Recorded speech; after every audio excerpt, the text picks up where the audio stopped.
વિદ્યાર્થી મિત્રો, ફરી એકવાર સક્સેસ ઇન્સ્ટિટ્યૂટ તરફથી વિડીયો લેક્ચરમાં આપનું હાર્દિક સ્વાગત છે. આજે આપણે ઇકોનોમિક્સ અર્થશાસ્ત્ર વિષયના ચેપ્ટર 2 વિશેનો અભ્યાસ કરીશું. સૌપ્રથમ આપણે ઇકોનોમિક્સની પેપર સ્ટાઇલ જોઈ લઈએ. અર્થશાસ્ત્ર અને BA આ બંનેની પેપર સ્ટાઇલ થોડી મળતી આવે છે. ફરક એટલો છે કે સેક્શન ઈની અંદર BAમાં 4 પ્રશ્ન પૂછાય છે. ઇકોનોમિક્સની અંદર સેક્શન ઈમાં 5 પ્રશ્નો પૂછાય છે. તો પેપર સ્ટાઇલની વાત કરીએ તો સેક્શન એ MCQ જેમાં 10 પ્રશ્નો, પ્રત્યેકનો 1 ગુણ. સેક્શન B VSQ 10 પ્રશ્નો, પ્રત્યેકનો 1 ગુણ. સેક્શન C SQ જેમાં પ્રશ્નોની સંખ્યા 14, પ્રત્યેકનો 2 ગુણ. Section D LQ long questions 9 પ્રશ્નો, પ્રત્યેકના 3 ગુણ.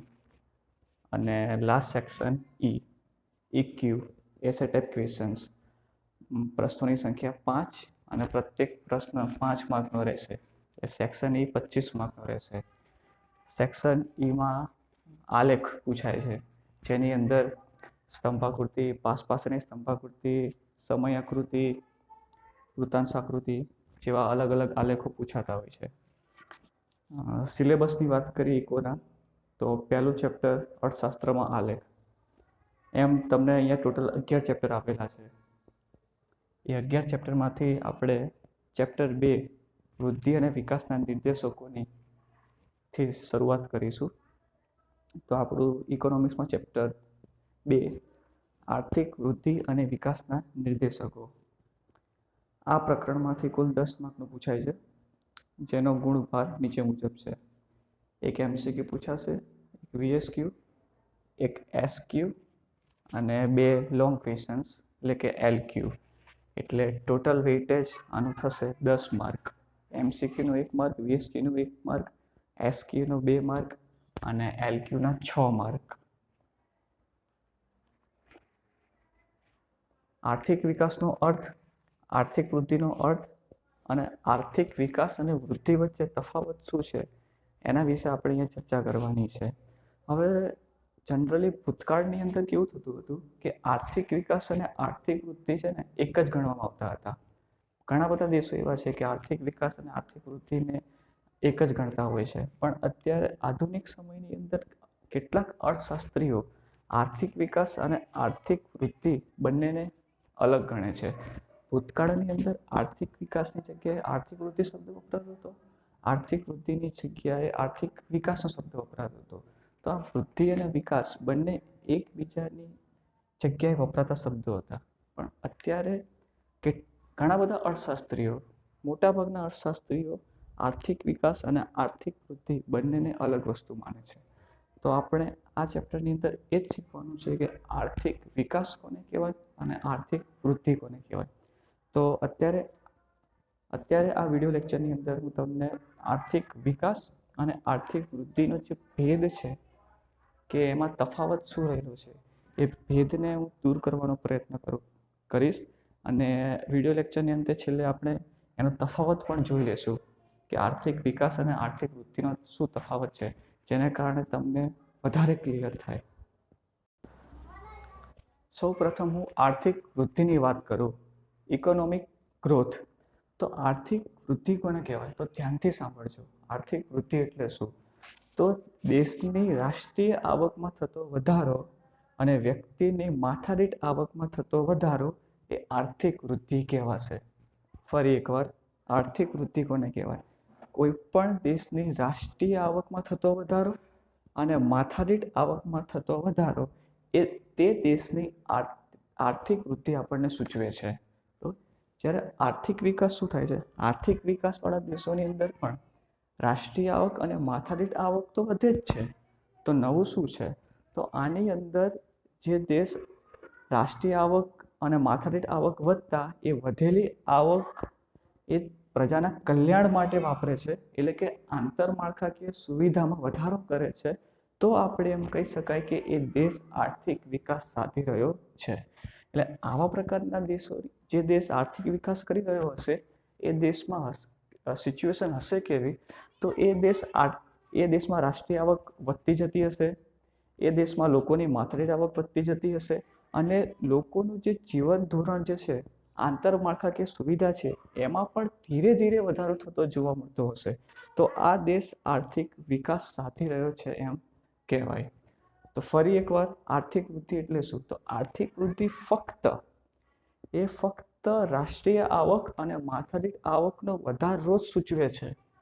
જ્યારે આર્થિક વિકાસ એ રાષ્ટ્રીય આવકમાં થતો વધારો, માથાદીઠ આવકમાં થતો વધારો અને દેશની આંતરમાળખાકીય સુવિધામાં થતો વધારો એનો પણ વધારો સાથે સાથે સૂચવે છે.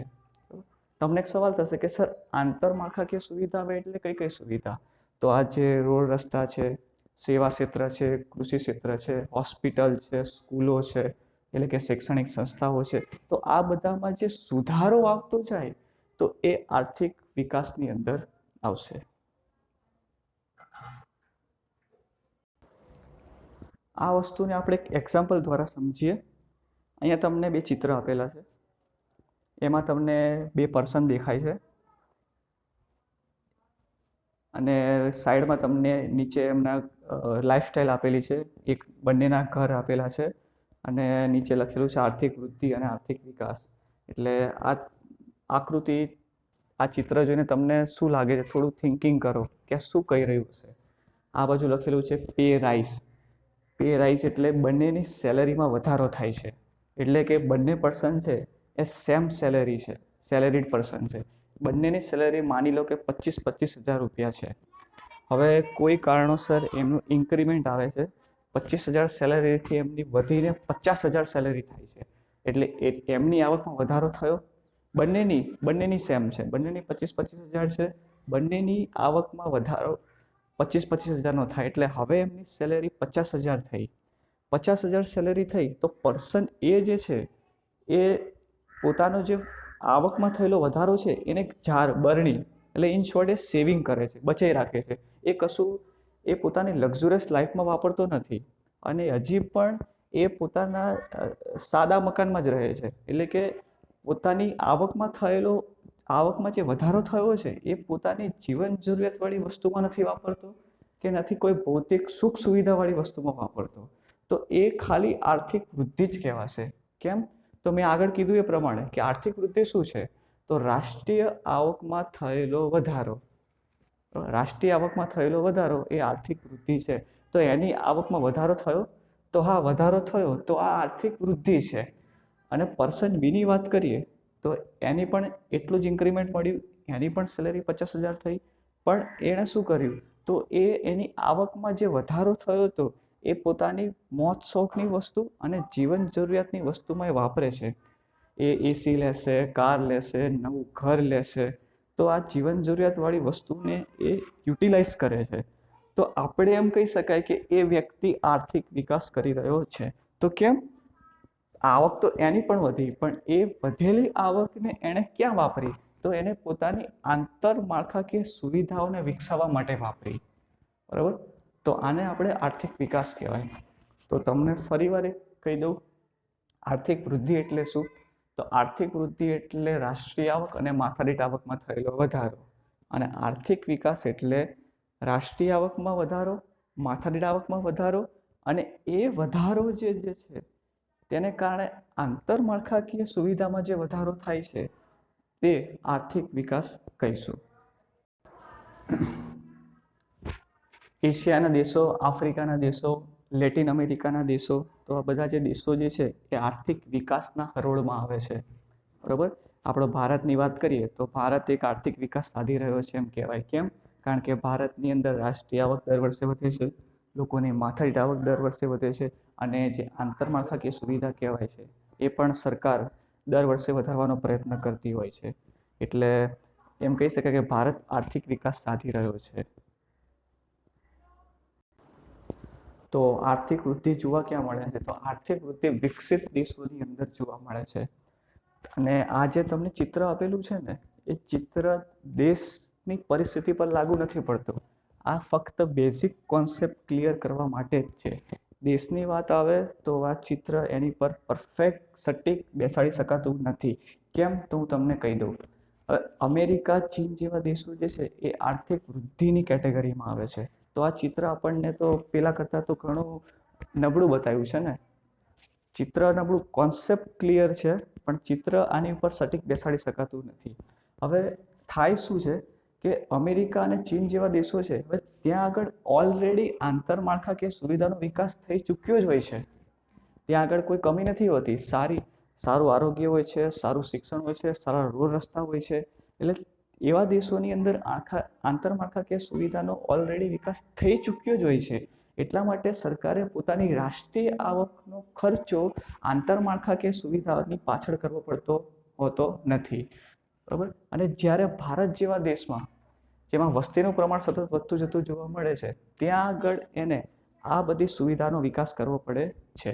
એટલે જે વિકસિત દેશોની કેટેગરીમાં આવે છે, અમેરિકા છે, ફ્રાન્સ છે, જર્મની છે, ઇટાલી છે, ચીન છે, રશિયા છે, આ બધા દેશોમાં પહેલેથી જ આંતરમાળખાકીય સુવિધાઓ સારી છે. એટલે એ દેશે પોતાની જે રાષ્ટ્રીય આવક જે છે એનો મેજોરિટી હિસ્સો એ પોતાની પાસે જ રહે છે, આંતરમાળખાકીય સુવિધા પાછળ ખર્ચાતો નથી. બરાબર. એટલે વ્યાખ્યા આપણે જોઈતું, એટલે આના પરથી એક વસ્તુ આપણને ખબર પડે કે જે વિકાસશીલ દેશો છે, આપણા ભારત જેવા દેશો, એ આર્થિક વિકાસની કેટેગરીમાં આવે, અને જે અમેરિકા જેવા દેશો જે છે એ આર્થિક વૃદ્ધિની કેટેગરીમાં આવે. એટલે ફરી એકવાર, તો વિકાસશીલ દેશો છે એ આર્થિક વિકાસની કેટેગરીમાં આવે, અને જે વિકસિત છે, જેનો વિકાસ થઈ ચૂક્યો છે, એ આર્થિક વૃદ્ધિની કેટેગરીમાં આવશે. તો આઈ હોપ કે તમને આર્થિક વૃદ્ધિ અને આર્થિક વિકાસ વચ્ચેનો તફાવત થોડો ઘણો ખ્યાલ આવી ગયો હશે. અને હજી પણ આપણે જો ખ્યાલ ના આવ્યો હોય તો આપણે તફાવત જોઈશું. તો એ તફાવતથી તમને ડેફિનેટલી ખબર પડી જશે કે આર્થિક વૃદ્ધિ અને આર્થિક વિકાસ કોને કહેવાય. તફાવત ઘણો આઈએમપી છે. 2 માર્કના ક્વેશ્ચનની અંદર, 3 માર્કના ક્વેશ્ચનની અંદર તફાવત પૂછાતો હોય છે. તો આપણે તફાવતને સમજવાનો પ્રયત્ન કરીશું. આર્થિક વૃદ્ધિ અને વિકાસનો તફાવત. હવે સૌથી પહેલાં આર્થિક વૃદ્ધિ વિશે જોઈએ. આર્થિક વૃદ્ધિ એક ઘટના છે, જ્યારે આર્થિક વિકાસ એ પ્રક્રિયા છે. હવે સીધી વસ્તુ છે કે કોઈ પણ ઘટના હોય ને, ઇવેન્ટ, એ આપોઆપ થતી હોય છે. એના માટે સ્પેશિયલ કોઈ પ્રોસિજર કરવી પડતી નથી, ઘટના આપોઆપ થાય. તો રાષ્ટ્રીય વૃદ્ધિ એટલે શું? તો મેં કીધું એ પ્રમાણે રાષ્ટ્રીય આવક અને માથાદીઠ આવકમાં થતો વધારો. તો દેશની અંદર રાષ્ટ્રીય આવક ઓટોમેટિકલી વધશે ને. જ્યારે દેશની અંદર ટેક્સ સિસ્ટમ વધારે નાખવામાં આવશે, એ દેશની અંદર ઉદ્યોગ ધંધા સારા ચાલશે, તો દેશને આવક થશે એટલે એની રાષ્ટ્રીય આવક તો વધવાની જ છે. એટલે આપોઆપ રાષ્ટ્રીય આવક વધવાની છે, તો સાથે સાથે માથાદીઠ આવક પણ આપોઆપ વધવાની છે. એટલે આ શું છે કે આ ઘટના છે. એટલે આર્થિક વૃદ્ધિ છે એ આપોઆપ થાય છે, જ્યારે આર્થિક વિકાસ છે ને એ કરવો પડે છે. ઉપરના એક્ઝામ્પલથી જ આપણે સમજીએ કે 2 પર્સન હતા, એ 2 પર્સનની સેલેરી વધી, તો સેલેરી વધી એટલે આવક વધી, તો આવક વધી, એમની કોઈ કારણોસર ઇન્ક્રીમેન્ટ આવ્યો હશે તો આવક વધી, તો એ આપણે એમ કહી શકીએ કે આ ઘટના છે.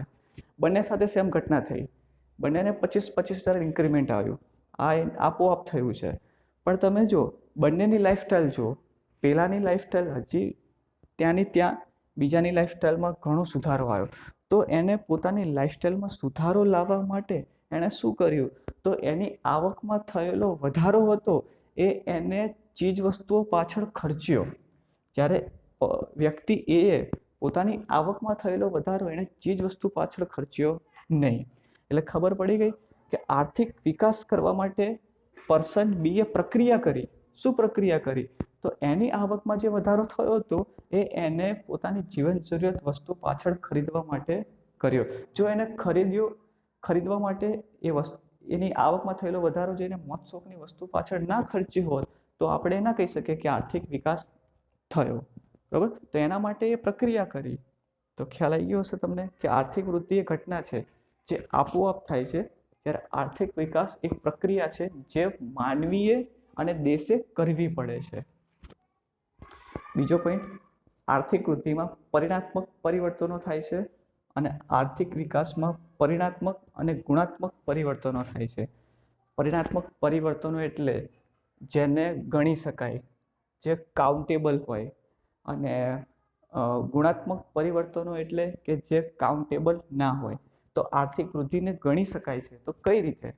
તો જીડીપી રેટ કેટલો છે તો ગણી શકાય છે ને, 4%, 5%, 6%. બરાબર. રાષ્ટ્રીય આવકમાં કેટલા ટકા વધારો થયો છે તો ગણી શકાય છે ને, 2%, 3%, 5%, 6%. બરાબર. તો આર્થિક વૃદ્ધિમાં જે પરિવર્તનો આવે છે ને એ ચોક્કસ ગણી શકાય એવા આવે છે ને પરફેક્ટ આપણે ગણી શકાય છે. જ્યારે આર્થિક વિકાસની અંદર થયેલા પરિવર્તનો એ ગણી બી શકાય છે અને ના પણ ગણી શકાય છે. ઉપરના એક્ઝામ્પલથી જોઈએ તો પર્સન એ હતો તો એની સેલેરીમાં 25% વધારો થયો, 25,000નો વધારો થયો. તો આપણે ગણી શકીએ છીએ કે એની સેલેરી પહેલાં 25,000 હતી, હવે 25,000 વધારો થયો એટલે એની સેલેરી 50,000 થઈ. તો એની સેલેરીમાં જે 25,000 વધારો થયો તેને આપણે ગણી શકીએ છીએ. તો આપણે એમ કહી શકાય કે એ પરિણાત્મક પરિવર્તનો છે, સટીક છે. જ્યારે પર્સન બીની અંદર વાત કરીએ તો એની સેલેરીમાં વધારો 25,000 એ ગણી શકાય છે, પરંતુ એ થયેલો વધારો એને ઘર પાછળ એને વાપર્યો, એસી પાછળ વાપર્યો, ફ્રીજ પાછળ વાપર્યો, કાર લીધી, તો વસ્તુ લીધી અને એને પોતે વિકાસ કર્યો. તો આપણે માપી ના શકાય કે એને કેટલો ટકા વિકાસ થયો. બરોબર ને? હવે તો ખ્યાલ આવી ગયો હશે તમને. ત્રીજું, આર્થિક વૃદ્ધિમાં અર્થતંત્રમાં ઉપલબ્ધ સાધનોની પુનઃ ફાળવણી ઉપર ભાર મૂકવામાં આવે છે. કારણ કે આર્થિક વૃદ્ધિ વિકસિત દેશો સાથે સંબંધ ધરાવે છે. તો ત્યાં આગળ સંસાધનો જે હોય છે, ઉપલબ્ધ સાધનો, એની ફાળવણી એકવાર થઈ જ ચૂકી હોય છે. બરાબર. તો એ પોતાના નવા ઇનોવેટિવ આઈડિયા દ્વારા આ સાધનોની પુનઃ ફાળવણી ઉપર ભાર મૂકે છે. જ્યારે આર્થિક વિકાસમાં અર્થતંત્રમાં જે વણ વપરાયેલા સાધનો પડ્યા રહે છે, બિનજરૂરી, જે ક્યારે પણ ઉપયોગમાં ના આવ્યા હોય એવા સાધનોને ઉપયોગમાં લેવાના પ્રશ્નોનો નિરાકરણ કરવામાં આવે છે. ચોથું તો ફાવશે તમને. આર્થિક વૃદ્ધિ વિકસિત દેશો સાથે સંકળાયેલી હોય છે, જ્યારે આર્થિક વિકાસ વિકાસશીલ દેશો સાથે સંકળાયેલો હોય છે. આર્થિક વૃદ્ધિને માપવાનું કાર્ય સરળ છે. હમણાં જ ચર્ચા કરીએ પ્રમાણે પરિણાત્મક પરિવર્તનો.